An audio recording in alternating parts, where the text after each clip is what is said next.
Hingga akhir Maret 2026, pemerintah mencatat belanja negara mencapai sekitar 815 triliun.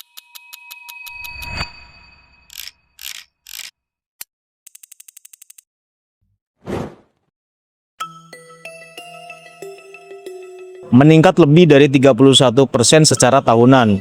Belanja ini mencakup berbagai sektor penting, belanja kementerian dan lembaga program pembangunan nasional, serta transfer ke daerah. Sementara itu, pendapatan negara tercatat sekitar 574,9 triliun. Pendapatan ini berasal dari beberapa sumber utama, diantaranya penerimaan perpajakan, kepabeanan dan cukai, serta penerimaan negara bukan pajak atau PNBP. Dengan struktur seperti ini, maka selisih antara belanja dan pendapatan menghasilkan defisit sekitar 240 triliun. Namun dalam pengelolaan fiskal modern, defisit seperti ini bukanlah sesuatu yang aneh. Justru banyak negara di dunia menggunakan anggaran defisit sebagai instrumen pembangunan.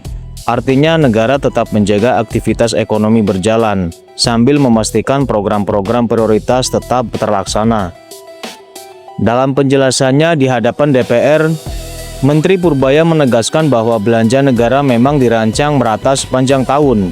Pendapatan negara sendiri biasanya tidak datang sekaligus di awal tahun. Ada pola penerimaan yang baru meningkat pada bulan-bulan berikutnya, terutama dari pajak dan aktivitas ekonomi. Karena itu, pemerintah terus memonitor keseimbangan antara belanja dan pendapatan sepanjang tahun anggaran. Pendekatan ini menunjukkan satu hal penting. Pengelolaan fiskal negara bukan hanya soal angka, tetapi juga soal strategi menjaga stabilitas ekonomi. Defisit dalam konteks ini menjadi alat penggerak roda pembangunan. Menariknya, jika kita melihat nama Menteri Keuangan Indonesia saat ini, terdapat unsur yang sangat kuat dalam tradisi pewayangan. Nama Sadewa dalam kisah Mahabharata merujuk pada salah satu Pandawa yang dikenal bijaksana, tenang, dan memiliki kemampuan membaca situasi dengan jernih. Sadewa bukan tokoh yang paling keras di medan perang, namun ia dikenal sebagai sosok yang memiliki ketajaman, perhitungan, dan kecermatan dalam mengambil keputusan. Dalam banyak tafsir budaya, Sadewa sering digambarkan sebagai figur yang memahami keseimbangan antara kekuatan dan kebijaksanaan. Jika dikaitkan secara simbolik dengan peran seorang Menteri Keuangan, karakter ini menjadi sangat menarik. Sebab pengelolaan keuangan negara memang membutuhkan ketelitian, kesabaran, dan kemampuan membaca momentum ekonomi. Dalam dunia pewayangan ada satu lakon yang sering diasosiasikan dengan karakter Sadewa, yaitu lakon Sudamala. Dalam kisah Sudamala, Sadewa dipercaya memiliki kemampuan membersihkan kutukan dan memulihkan keseimbangan. Ia hadir bukan sebagai tokoh yang menciptakan kegaduhan, tetapi sebagai tokoh yang menata kembali harmoni yang sempat terganggu. Jika dibaca secara simbolik, peran ini memiliki kemiripan dengan tugas seorang pengelola fiskal negara, menjaga stabilitas, menyeimbangkan kebutuhan, dan memastikan roda kehidupan tetap berjalan. Dalam ekonomi modern, defisit sering digunakan sebagai strategi untuk menjaga pertumbuhan. Belanja negara dapat mendorong aktivitas ekonomi, membuka lapangan kerja, serta memperkuat sektor-sektor strategis.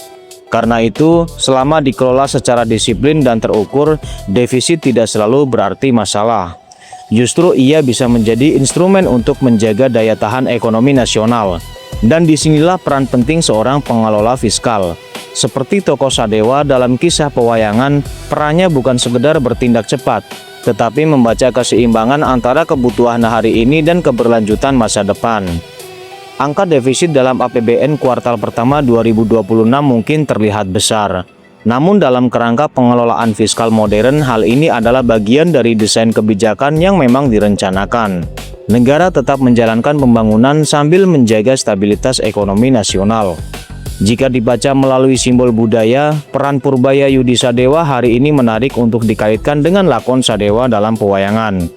Tokoh yang bekerja dalam ketenangan, membaca keseimbangan, dan menjaga harmoni.